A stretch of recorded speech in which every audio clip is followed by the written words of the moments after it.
Story സ്പേസിലേക്ക്, ഈ കഥയിടത്തിലേക്ക് എല്ലാ പ്രിയപ്പെട്ടവർക്കും സ്വാഗതം. ചാനലിൽ മുമ്പ് വായിച്ച കഥകൾ കേൾക്കുന്നതിനായി ചാനലിൻ്റെ ഐക്കണിൽ തൊട്ട് പ്ലേലിസ്റ്റ് സെലക്ട് ചെയ്താൽ മതിയാകും. വിക്രമാദിത്യ കഥകൾ തുടരാം. ഇന്ന് 5ാമത്തെ സാലഭഞ്ജിക പറഞ്ഞ കഥയുടെ ബാക്കി ഭാഗം കേൾക്കാം. ബന്ധനവിമുക്തയായ തിരശ്ശീല കഥ പറയാൻ തുടങ്ങി. കുന്തള ദേശത്തെ കുന്തലേശ രാജാവിന് വിശ്വസ്തനായ ഒരു മന്ത്രി ഉണ്ടായിരുന്നു. ഈ മന്ത്രിയുടെ മകൻ വിശ്വവസുവും രാജകുമാരനായ കൃശാനുവും ചെറുപ്പം മുതലേ കളിക്കൂട്ടുകാരായിരുന്നു. ഗുരുകുല വിദ്യാഭ്യാസവും കളരി അഭ്യാസവും അവർ ഒരുമിച്ച് നടത്തി. മന്ത്രികുമാരനായ വിശ്വവസു രാജകുമാരനോടൊപ്പം ഏതുനേരവും ഉണ്ടാവും. രാജകുമാരനും വിശ്വവസു എന്നാൽ ജീവനായിരുന്നു. ഒരു നാൾ ചങ്ങാതിമാർ ഇരുവരും കുതിരപ്പുറത്ത് നായാട്ടിന് പോയി. മൃഗങ്ങളെ വേട്ടയാടുന്നതിനേക്കാൾ വനഭംഗി ആസ്വദിക്കാനായിരുന്നു അവർ സമയം കൂടുതൽ ചെലവഴിച്ചത്. പർവ്വതങ്ങളും സമതല പ്രദേശങ്ങളും പലതും പിന്നിട്ട് അവർ ഒരു ഘോര വനത്തിലെത്തി. നടന്നു ക്ഷീണിച്ചതിനാൽ അല്പം വിശ്രമിക്കുന്നതിനായി അവർ ഒരിടം തിരഞ്ഞു. അങ്ങനെ അവർ വനാതിർത്തിയിലെത്തി. അവിടെ ഒരു ക്ഷേത്രവും അതിന് സമീപത്തായി ഒരു ആൽമരവും അവർ കണ്ടു. കുതിരകളെ മേയാൻ വിട്ട് അവർ അവിടെ തങ്ങി. രാജകുമാരൻ ആ ആൽമരത്തിന് ചുവട്ടിൽ നീണ്ടു നിവർന്നു കിടന്ന് മയക്കമായി. ആ സമയം അടുത്തുള്ള സ്ഥലങ്ങൾ കാണാനാണ് മന്ത്രികുമാരൻ വിനിയോഗിച്ചത്. ആൽമരത്തിന് വടക്ക് ഭാഗത്തേക്ക് നടന്നു നോക്കിയപ്പോൾ അവിടെ ചെറിയൊരു തറയും അതിൽ അതിമനോഹരമായ ഒരു കന്യാശില്പവും അയാൾ കണ്ടു. കയ്യിൽ ഒരു പനിനീർപ്പൂവുമായി പുഞ്ചിരിച്ചുകൊണ്ട് നിൽക്കുന്ന ഒരു യുവതിയുടെ കരിങ്കൽ ശില്പമായിരുന്നു അത്. ആരും നോക്കി നിന്നു പോകുന്ന തരത്തിൽ കടഞ്ഞെടുത്ത ആ തരുണീയ ശില്പത്തെ രാജകുമാരൻ കണ്ടുപോയാൽ സംഗതി കുഴപ്പമാകുമെന്ന് വിശ്വവസുവിന് തോന്നി. കാരണം രാജകുമാരൻ കൃശാനു ആളൊരു വികാരജീവിയാണ്. ചെറിയൊരു പ്രലോഭനം മതി ആ മനസ്സിളകാൻ. ആ പ്രതിമ അവിടെ നിന്ന് മാറ്റിയാലോ എന്ന് വിശ്വവസു ഒരു നിമിഷം ചിന്തിച്ചു. പക്ഷേ കരിങ്കൽ പ്രതിമ എടുത്തു മാറ്റുക അസാധ്യമായിരുന്നു. അപ്പോഴേക്കും രാജകുമാരൻ ഉണർന്ന് വിശ്വവസുവിനെ വിളിച്ചു തുടങ്ങി. വേഗം തന്നെ അയാൾ മടങ്ങി കുമാരന് സമീപമെത്തി. വിശ്വവസു, നിങ്ങൾ എവിടെ പോയിരുന്നു? കൃശാനു ചോദിച്ചു. താൻ വെറുതെ ചുറ്റി നടക്കുകയായിരുന്നു എന്ന് മന്ത്രികുമാരൻ പറഞ്ഞു. അപ്പോൾ തനിക്കും അങ്ങനെ ചെയ്യണമെന്നായി രാജകുമാരൻ. നിരുത്സാഹപ്പെടുത്താൻ നോക്കിയെങ്കിലും അപ്പോഴേക്കും അയാൾ വടക്ക് ഭാഗത്തേക്ക് നടക്കാൻ തുടങ്ങിയിരുന്നു. മന്ത്രികുമാരൻ മെല്ലെ ആൽച്ചുവട്ടിൽ ഇത്തിരി നേരം കണ്ണടച്ചു കിടന്നു. പോയ രാജകുമാരൻ മടങ്ങി വന്നു കാണാകിയാൽ വേഗം എഴുന്നേറ്റ് അയാൾ പോയ വഴിയെ വെച്ചുപിടിച്ചു. ഭയപ്പെട്ടതുപോലെ തന്നെ സംഭവിച്ചിരിക്കുന്നു. ആ ശിലാപ്രതിമയുടെ മുന്നിൽ കാതരമാനസനായി നിൽക്കുകയാണ് രാജകുമാരൻ. ആ പൂവ് തരാമോ എന്ന് ചോദിക്കുന്നുമുണ്ട്. മന്ത്രികുമാരൻ പലവട്ടം വിളിച്ചിട്ടും രാജകുമാരൻ അനങ്ങിയില്ല. തനിക്ക് ആ യുവതിയെ വിവാഹം കഴിക്കണം എന്ന പിടിവാശിയിലായിരുന്നു അദ്ദേഹം. ഏതോ ഒരു പെണ്ണിൻ്റെ പ്രതിമയാണ്. ചിലപ്പോൾ ദേവകന്യകമാരുടെ ആരെങ്കിലും ആകാം, അല്ലെങ്കിൽ ഏതെങ്കിലും രാജകുമാരിയുടേതുമാകാം. പക്ഷേ എങ്ങനെ തിരിച്ചറിയാൻ? ആരോട് ചോദിക്കാൻ? ആ സമയം ക്ഷേത്രത്തിൽ നിന്ന് മണിയൊച്ച മുഴങ്ങി. മന്ത്രികുമാരൻ വേഗം അവിടെ എത്തി.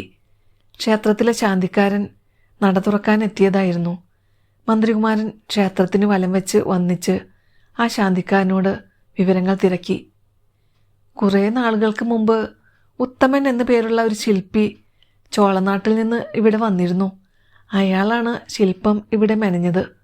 അയാളെ കണ്ടാൽ ചിലപ്പോൾ കൂടുതൽ വിവരങ്ങൾ അറിയാൻ കഴിഞ്ഞേക്കും, ശാന്തിക്കാരൻ പറഞ്ഞു. മന്ത്രികുമാരൻ ചോളദേശത്തേക്ക് പോകാൻ തന്നെ ഉറച്ചു.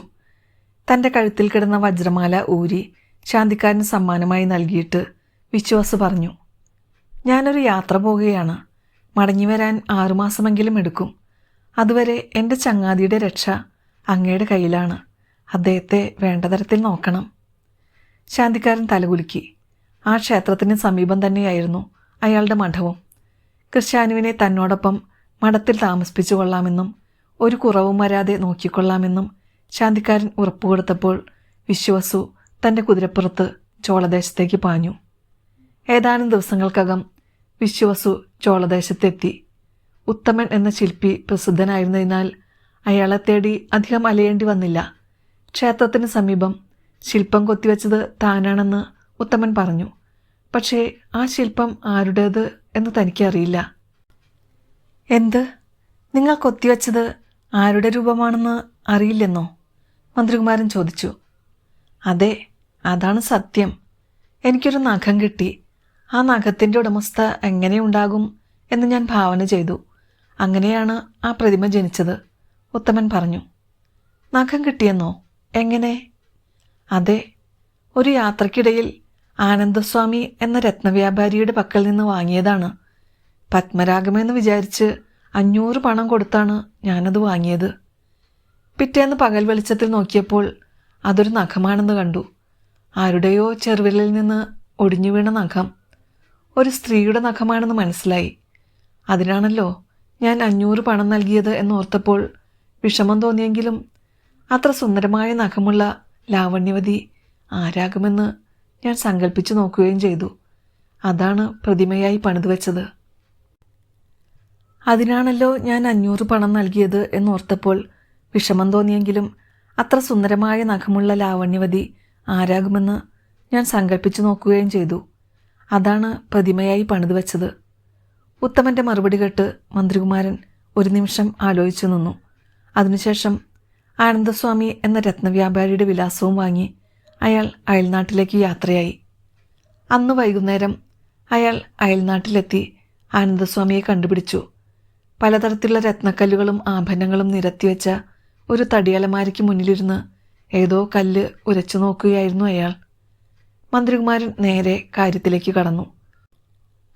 ഒരു നഖം രത്നമാണെന്ന് പറഞ്ഞു നൽകി ശില്പിയെ കബളിപ്പിച്ചതിന് തന്നെ ചോദ്യം ചെയ്യാൻ വന്ന ന്യായാധിപനാണെന്നാണ് വ്യാപാരി വിചാരിച്ചത്. അതോടെ അയാൾ പരിഭ്രമിച്ചു. ഞാനത് സുന്ദരവനത്തിലൊരു വേടൻ്റെ കയ്യിൽ നിന്ന് വാങ്ങിയതാണ്. അയാൾ എനിക്ക് അമൂല്യമായ പത്മരാഗക്കീറ് എന്ന് പറഞ്ഞാണ് നൽകിയത്. സന്ധ്യ കഴിഞ്ഞ സമയം വനത്തിനുള്ളിൽ വെച്ചാണ് ഞാനിത് വാങ്ങിച്ചത്. തിളക്കം കണ്ടപ്പോൾ നല്ല രത്നം തന്നെ എന്ന് വിചാരിച്ചു. ഒരു ചാക്ക് ഗോതമ്പും കുറേ പാത്രങ്ങളും ഞാൻ അയാൾക്ക് കൊടുത്തു. പിന്നീട് വീട്ടിലെത്തി സൂക്ഷിച്ചു നോക്കിയപ്പോഴാണ് അതൊരു നഖമാണെന്ന് മനസ്സിലായത്.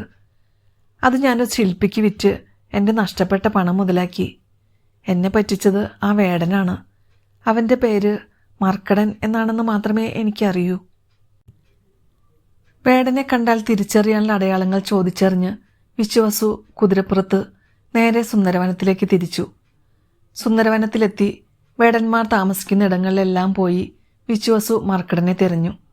അയാൾ അമ്പും വില്ലുമായി കാട്ടിലേക്ക് പോയിരിക്കുകയാണെന്നും പക്ഷികളെ പിടിക്കുകയാണ് അയാളുടെ പ്രധാന ജോലിയെന്നും അറിഞ്ഞു. മന്ത്രികുമാരൻ പക്ഷികൾ കൂട്ടമായി ചേക്കേറുന്നിടം നോക്കി നടന്നു.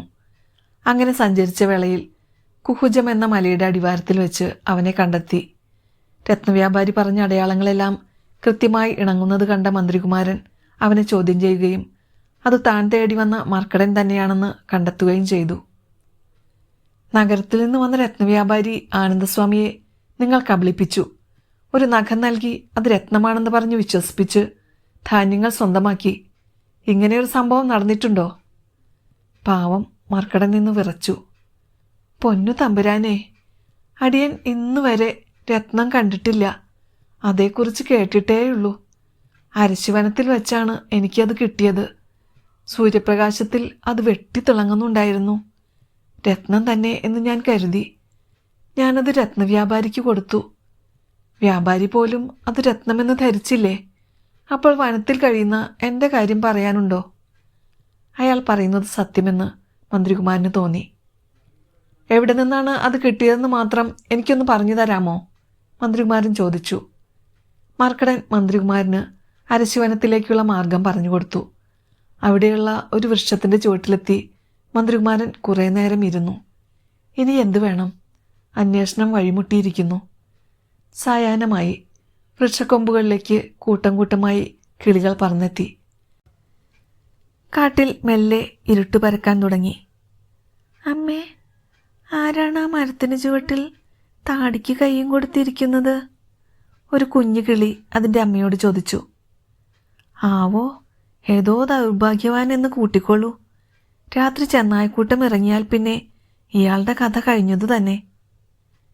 ഇവിടെ ഇവിടെ ഇരിക്കുന്നത് അപകടമാണെന്നും ക്രൂരമൃഗങ്ങൾ രാത്രി പുറത്തിറങ്ങുമെന്നും അയാളോട് പറഞ്ഞു കൊടുക്കൂ അമ്മേ. നമ്മൾ പക്ഷികളല്ലേ, നമ്മുടെ ഭാഷ അയാൾക്ക് മനസ്സിലാകില്ല, പിന്നെ എങ്ങനെ പറയാൻ, അമ്മക്കിളി പറഞ്ഞു. ഇതെല്ലാം കേട്ട് ചുവട്ടിലിരുന്ന മന്ത്രികുമാരൻ എഴുന്നേറ്റ് നിന്ന് ആ പക്ഷിയോട് പറഞ്ഞു, എനിക്ക് നിങ്ങളുടെ ഭാഷ അറിയാം. ചെറിയൊരു സഹായം തേടിയാണ് ഞാൻ വന്നത്. പറയൂ. ഈ പരിസരത്തു നിന്ന് ഒരു വേടന് അതിസുന്ദരമായൊരു നഖം കിട്ടി. നിങ്ങളിൽ ആരെങ്കിലും എവിടെ നിന്നെങ്കിലും കൊണ്ടുവന്നിട്ടതാകും. അതെവിടെ നിന്ന് കിട്ടിയെന്ന് പറഞ്ഞാൽ മതി. എനിക്ക് അങ്ങനെയൊരു വസ്തു കിട്ടിയിട്ടില്ല. ഞാൻ മറ്റു കിളികളോട് അന്വേഷിക്കാം. ആ അമ്മക്കിളി അവരുടെ കൂട്ടത്തിലെ നേതാവിനെ കണ്ട് ഇക്കാര്യം ചോദിച്ചു. തലവൻ കിളി മറ്റെല്ലാ കിളികളോടും അന്വേഷിച്ചു. ഒടുവിൽ ഒരു കിളി തെല്ല് സങ്കോചത്തോടെ പറഞ്ഞു, ഒരു നാൾ ഞാനും കൂട്ടുകാരും കൂടി കുറേ അകലേക്ക് പറന്ന് സപ്തസമുദ്രങ്ങൾ കടന്നു. അവിടെ കാഞ്ചീപുരം എന്ന ദ്വീപിൽ 7 നിലയുള്ള ഒരു മാളികയ്ക്ക് മുകളിൽ ഞങ്ങൾ വിശ്രമിക്കാനിരുന്നു. ആ സമയം മട്ടുപ്പാവിൽ മുടി കോതിയുണക്കാൻ ശ്രമിച്ചുകൊണ്ട് അതിസുന്ദരിയായ ഒരു യുവതി നിൽക്കുന്നുണ്ടായിരുന്നു. അവിടുത്തെ രാജാവായ ധനശേഖരൻ്റെ പുത്രിയാണതെന്ന് ഞങ്ങൾക്ക് മനസ്സിലായി. ആ നേരം മുടിയിലുടക്കി അവളുടെ ചെറുവിരലിലെ നഖാഗ്രം താഴെ വീണു. പിന്നീട് അവൾ അകത്തേക്ക് കയറിപ്പോവുകയും ചെയ്തു. നിലത്ത് വീണ് തിളങ്ങുന്ന ആ നഖം ഞാൻ കൊത്തിയെടുത്ത് കൊണ്ടുപോന്നു. വെറുതെ ഒരു കൗതുകത്തിന് കൊണ്ടുവന്നതാണ്. പിന്നീട് അതിനത്ര ഗൗരവം നൽകിയതുമില്ല. മന്ത്രികുമാരൻ അതത്രയും ശ്രദ്ധിച്ചു കേട്ടു. കാഞ്ചീപുരം ദ്വീപ് എവിടെയാണ്? അവിടെ എത്താനുള്ള മാർഗം പറഞ്ഞു തരാമോ? ആ ചോദ്യത്തിന് തലവൻ കിളിയാണ് മറുപടി പറഞ്ഞത്. ഞങ്ങളാരും സാധാരണ ആ ദിക്കിലേക്ക് പോകാറില്ല. ഇടയ്ക്കിടെ സപ്തസമുദ്രങ്ങൾ താണ്ടി പറക്കുന്ന ദേശാടന കിളികളുണ്ട്. അവരെ ആരെങ്കിലും ചെന്നു കാണുകയേ നിവൃത്തിയുള്ളൂ. അങ്ങനെയുള്ള പക്ഷികളെ എവിടെ ചെന്നാൽ കാണാം? മന്ത്രികുമാരൻ ചോദിച്ചു. കുറച്ച് കിഴക്കുമാറി ഒരു മലയും മലമുകളിൽ പ്രാചീന ക്ഷേത്രവുമുണ്ട്. ആ ക്ഷേത്രത്തിന് സമീപം വളരെ ഉയരമുള്ള ഒരു വൻമരവുമുണ്ട്. ആ മരത്തിൽ ആനറാഞ്ചി പക്ഷികളുടെ ഒരു കുടുംബം വസിക്കുന്നുണ്ട്. അവ ഇടയ്ക്കിടെ സപ്തസമുദ്രങ്ങൾക്കപ്പുറം പോകാറുള്ളതായി അറിയാം. കിളികളോട് നന്ദി പറഞ്ഞ് മന്ത്രികുമാരൻ വേഗം ആ സ്ഥലത്ത് നിന്ന് കുതിരപ്പുറത്ത് യാത്രയായി. പിറ്റേന്ന് വൈകുന്നേരത്തോടെ അയാൾ ക്ഷേത്രപരിസരത്തെത്തി. അതിപുരാതനമായ ഒരു ക്ഷേത്രമായിരുന്നു അത്. ശാന്തസുന്ദരമായ അന്തരീക്ഷം. കുന്നിൻ മുകളിൽ നിന്ന് നോക്കിയാൽ മറുകരയില്ലാത്ത സമുദ്രം കാണാമായിരുന്നു. ക്ഷേത്രത്തിന് സമീപം അയാൾ ആ മരം കണ്ടു. അത്രയും ഉയരമുള്ള ഒരു മരം അതിനു മുമ്പ് അയാൾ കണ്ടിരുന്നില്ല. ആ മരത്തിന് സമീപമെത്തി അയാൾ തെല്ലുനേരം വിശ്രമിച്ചു. ആ ക്ഷണം മരത്തിൻ്റെ ഒരു ശാഖയിൽ നിന്ന് കിളികളുടെ കരച്ചിൽ കേട്ടു. സഹായം അഭ്യർത്ഥിച്ചുകൊണ്ടുള്ള നിലവിളിയായിരുന്നു അത്. മന്ത്രികുമാരൻ മുകളിലേക്ക് നോക്കിയപ്പോൾ കണ്ടത് ഒരു മരപ്പാമ്പ് കിളിക്കൂടിന് നേരെ കയറിപ്പോകുന്നതാണ്. പറക്കാനറിയാത്ത കൊച്ചുകിളികൾ ഭയന്ന് നിലവിളിക്കുകയാണ്. മന്ത്രികുമാരൻ പെട്ടെന്ന് മരക്കമ്പ് വഴി മുകളിലേക്ക് കയറി ആ പാമ്പിനെ കുത്തി താഴെയിട്ടു. പേടിച്ചുപോയ ആ ഇഴജന്തു എവിടെയോ പോയി മറഞ്ഞു. കിളിക്കുഞ്ഞുങ്ങൾക്ക് ആശ്വാസമായി. അവ മന്ത്രികുമാരന് നന്ദി പറഞ്ഞു. അച്ഛനും അമ്മയും ഇര തേടി പോയിരിക്കുകയാണെന്നും അല്പസമയത്തിനകം തിരിച്ചു വരുമെന്നും അവ പറഞ്ഞു. പെട്ടെന്ന് ആകാശം ഇരുണ്ടു. മഴക്കാറാണെന്ന് കരുതി നോക്കിയ മന്ത്രികുമാരൻ കണ്ടത് ആകാശം മറിച്ച് ചിറകുകൾ വീശി പറന്നുവരുന്ന ആനറാഞ്ചി പക്ഷികളെയാണ്. ആ മരത്തിന് സമീപമെത്തി ചിറകുകൾ ഒതുക്കി പക്ഷികൾ തങ്ങളുടെ കുഞ്ഞുങ്ങളെ വിളിച്ചു. പിന്നീട് ആനറാഞ്ചി പക്ഷികളും കുഞ്ഞുങ്ങളുമായി നടന്ന സംഭാഷണം മന്ത്രികുമാരൻ ശ്രദ്ധിച്ചു കേട്ടു. കിളിക്കുഞ്ഞുങ്ങൾ അന്നു നടന്ന സംഭവങ്ങൾ മാതാപിതാക്കളോട് പറഞ്ഞു കേൾപ്പിച്ചു. അപരിചിതനായ ഒരു മനുഷ്യനാണ് തങ്ങളെ രക്ഷിച്ചതെന്ന് കുഞ്ഞുങ്ങൾ പറഞ്ഞത് കേട്ടപ്പോൾ ആനറാഞ്ചി പക്ഷികൾക്ക് അയാളെ കാണണമെന്നായി. ഞാനിവിടെ ഉണ്ടേ, താഴെ എല്ലാം കേട്ടുകിടന്ന മന്ത്രികുമാരൻ വിളിച്ചു പറഞ്ഞു. ആനറാഞ്ചി പക്ഷികൾ അയാളോട് നന്ദി പറഞ്ഞു. തങ്ങളുടെ കുഞ്ഞുങ്ങളുടെ ജീവൻ രക്ഷിച്ചതിന് പ്രത്യുപകാരമായി എന്തു ചെയ്യാനും തങ്ങൾ ഒരുക്കമാണെന്ന് അവർ പറഞ്ഞു. 7 കടലിനപ്പുറത്തുള്ള കാഞ്ചീപുരം ദ്വീപ്, അവിടെയുള്ള 7 നില മാളിക, മുടികോതുന്ന നേരം നഖമുനയൊടിഞ്ഞ രാജകുമാരി, മന്ത്രികുമാരൻ എല്ലാം വിശദീകരിച്ച് പറഞ്ഞു. നിങ്ങൾക്ക് കാഞ്ചീപുരം ദ്വീപിൽ പോകണം അല്ലേ? ഞാൻ കൊണ്ടുപോകാം. മാത്രമല്ല വേണ്ടപ്പോൾ തിരിച്ചും കൊണ്ടുവരാം. നാളെ കാലത്തു തന്നെ പുറപ്പെടാൻ തയ്യാറായിക്കൊള്ളൂ. പക്ഷികളിലെ ആൺകിളി പറഞ്ഞു. പിറ്റേന്ന് രാവിലെ സൂര്യൻ തെളിഞ്ഞു വന്നതോടെ പക്ഷി പറക്കാൻ തയ്യാറായി. സമീപത്തുള്ള ക്ഷേത്രത്തിൽ കുളിച്ച് ദർശനം നടത്തി കുതിരയെ അവിടെ വിട്ട് മന്ത്രികുമാരൻ പക്ഷിയുടെ കാലിൽ തൂങ്ങി. അടുത്ത നിമിഷം അത് ആകാശത്തേക്ക് ഉയർന്നു. കടലുകളും കരകളും പലത് കടന്നു. ഓരോ നാടിനെക്കുറിച്ചും പക്ഷി പറഞ്ഞുകൊടുത്തു.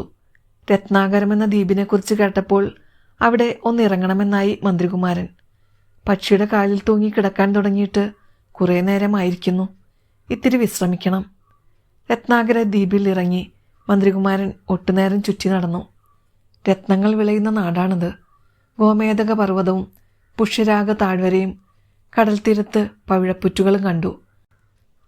അഗ്നിപർവ്വതം പൊട്ടിയൊഴുകിയ സ്വർണ്ണലാവയും രത്നങ്ങൾ വിളയുന്ന ഗുഹയും കണ്ടു.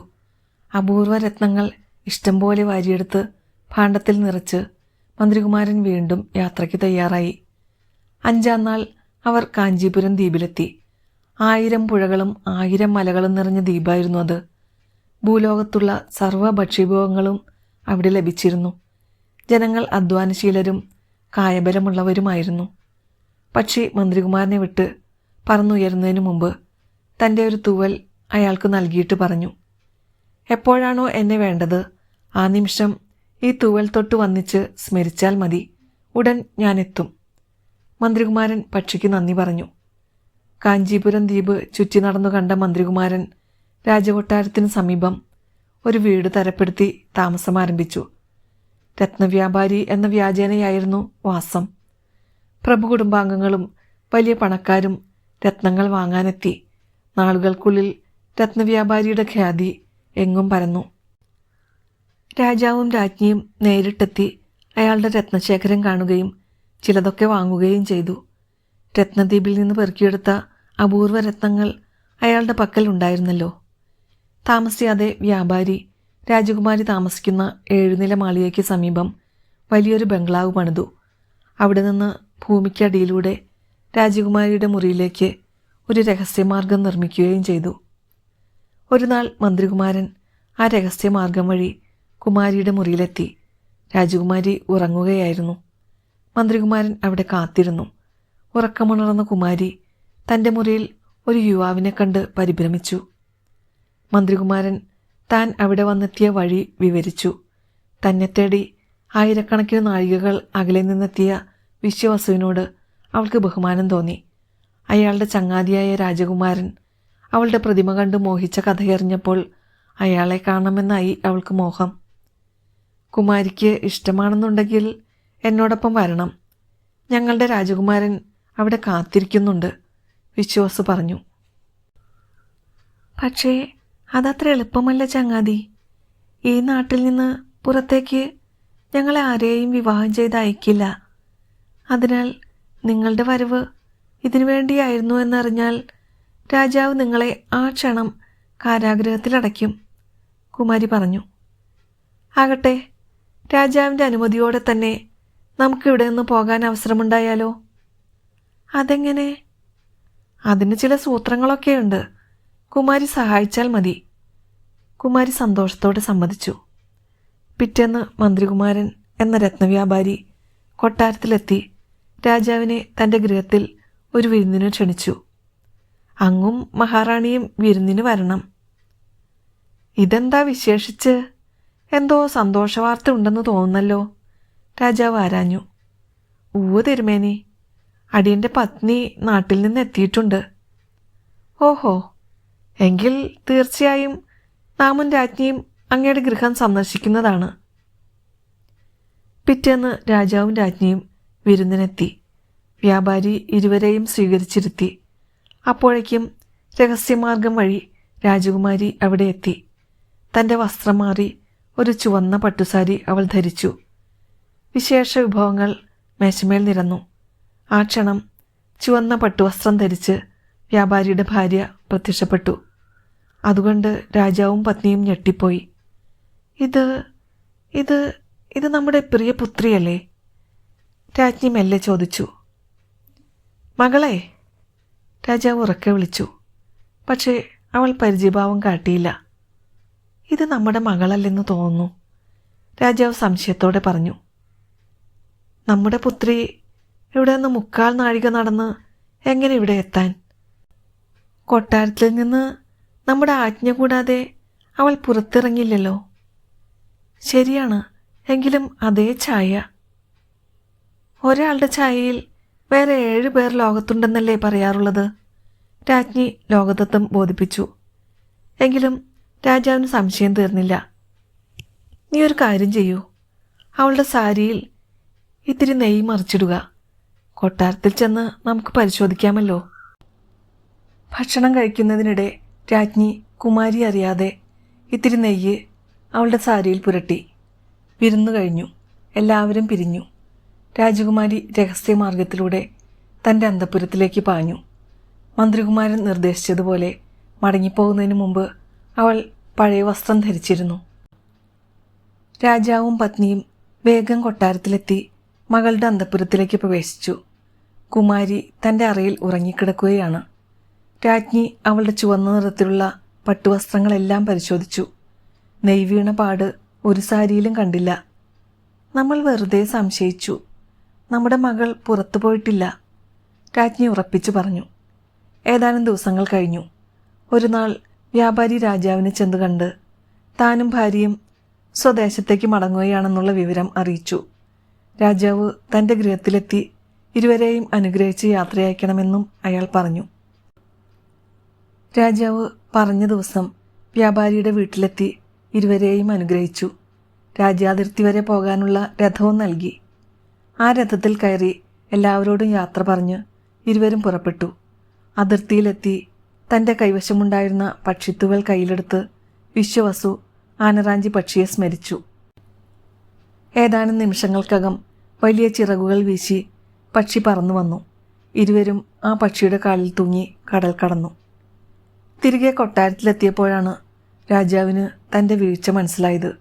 കാരണം അന്തഃപുരത്തിൽ രാജകുമാരി ഉണ്ടായിരുന്നില്ല. അപ്പോഴേക്കും മന്ത്രികുമാരനോടൊത്ത് കുമാരി 7 കടലും കടന്നിരുന്നു. അവർ ആ പഴയ മരച്ചുവട്ടിലെത്തി. സമീപത്തുള്ള ക്ഷേത്രത്തിൽ കാത്തുനിന്ന കുതിരയുടെ സഹായത്തോടെ ഇരുവരും വീണ്ടും സഞ്ചരിച്ചു. ഒടുവിൽ ആ പ്രതിമ നിന്ന സ്ഥലത്ത് ചെന്നു ചേർന്നു. ശാന്തിക്കാരനെ നോക്കാൻ ഏൽപ്പിച്ചിട്ടായിരുന്നല്ലോ മന്ത്രികുമാരൻ തൻ്റെ ചങ്ങാതിയെ പിരിഞ്ഞത്. അയാൾ തൻ്റെ കടമ സ്തുത്യർഹമായി നിറവേറ്റിയിരുന്നു. അവർ മടങ്ങിയെത്തിയപ്പോഴും രാജകുമാരൻ ആ പ്രതിമയെ കണ്ണിമയ്ക്കാതെ നോക്കി നിൽക്കുകയായിരുന്നു. ഇടയ്ക്കിടെ ആ ശില്പത്തോട് പൂ ചോദിക്കുകയും ചെയ്യുന്നു. തൻ്റെ പ്രതിമയെയും രാജകുമാരനെയും നോക്കി കുമാരി അത്ഭുതത്തോടെ നിന്നു. ഇനി സമയം കളയരുത് കുമാരി, ഒരു പൂ പറിച്ചെടുത്ത് കുമാരന് മുന്നിലെത്തുക. ചോദിക്കുമ്പോൾ ആ പൂവ് നൽകുക, മന്ത്രികുമാരൻ പറഞ്ഞു. താങ്കളും എന്നോടൊപ്പം വരൂ, രാജകുമാരി ആവശ്യപ്പെട്ടു. അത് പിന്നീടാവട്ടെ. കുമാരൻ എന്നെപ്പറ്റി ചോദിക്കുകയാണെങ്കിൽ ഞാൻ മരിച്ചുപോയി എന്ന് പറയണം, വിശ്വാസ് പറഞ്ഞു.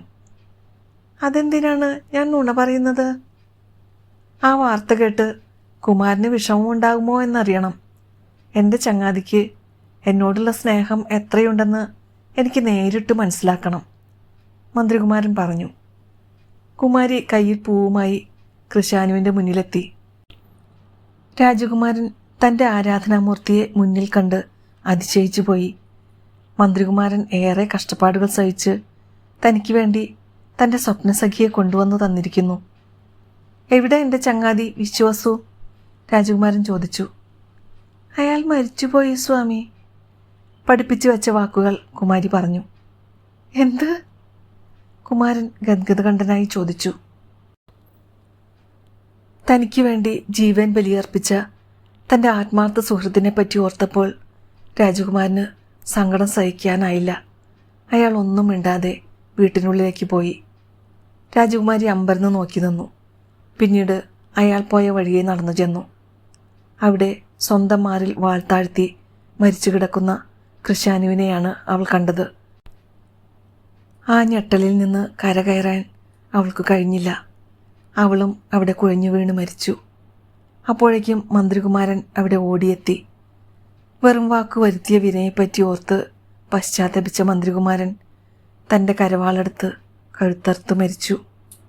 ഇതെല്ലാം കണ്ട് സ്തംഭിച്ചു പോയ ശാന്തിക്കാരനും വലിയ മനസ്താപത്തോടെ ആത്മാഹുതി ചെയ്തു.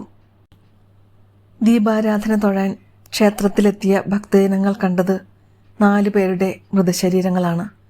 ക്ഷേത്ര സമീപത്ത് ഇങ്ങനെയൊന്നും സംഭവിക്കാൻ പാടില്ല എന്നവർക്ക് തോന്നി.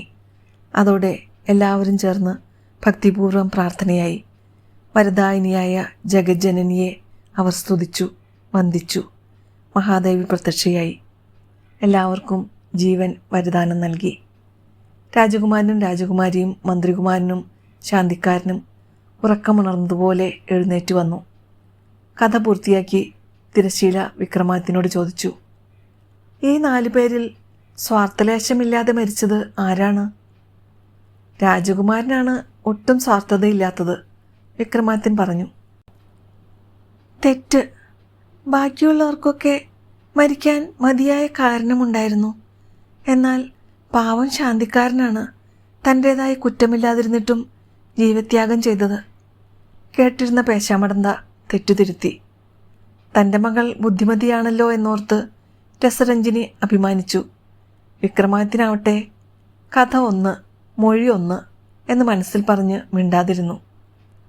തിരശ്ശീല കഥ പൂർത്തിയാക്കിയതോടെ സദസ്സിൽ വീണ്ടും നിശബ്ദത പരന്നു. ആരും ഒന്നും മിണ്ടിയില്ല. തൽക്ഷണം വിക്രമാദിത്യൻ വേതാളത്തെ പേശാമടന്തയുടെ മുഖപടത്തിൽ പ്രവേശിപ്പിച്ചു. വിക്രമാദിത്യൻ പേശാമടന്തയുടെ നേരെ നോക്കി. രാജകുമാരി ഒന്നും മിണ്ടില്ല എന്ന ശബ്ദമെടുത്ത് കഴിയുകയാണ്. നേരം പുലരാൻ ഇനിയും പലതുണ്ട് നാഴികകൾ. ഉറങ്ങാൻ നോക്കിയിട്ട് ഉറക്കവും വഴുതി മാറുന്നു. പ്രിയപ്പെട്ട മുഖപടമേ, നീയെങ്കിലും ഒന്ന് സംസാരിക്കൂ. അടുത്ത നിമിഷം പേശാമടന്തയുടെ മുഖം മറച്ചു കിടന്ന മുഖപടം സംസാരിക്കാൻ തുടങ്ങി. ഞാൻ ഈ രാജകുമാരിയുടെ മുഖം മറിച്ച് ഇങ്ങനെ മൂടിക്കിടപ്പാണ്. ഈ നിലയിൽ എനിക്ക് സംസാരിക്കാനാവുമോ? എന്നെ സ്വതന്ത്രയാക്കാൻ പറയൂ, എന്നാലേ എനിക്ക് സംസാരിക്കാനാവൂ. തൻ്റെ മുഖം മൂടിക്കിടന്ന സുതാര്യമായ തുണി സംസാരിക്കുന്നത് കേട്ട് പരിഭ്രമിച്ച പേശാമടന്ത പെട്ടെന്ന് അതിനെ എടുത്ത് താഴെയിട്ടു. ഇനി പറയൂ ഒരു കഥ. നീ ഇപ്പോൾ സ്വതന്ത്രയായല്ലോ, വിക്രമാദിത്യൻ ആവശ്യപ്പെട്ടു.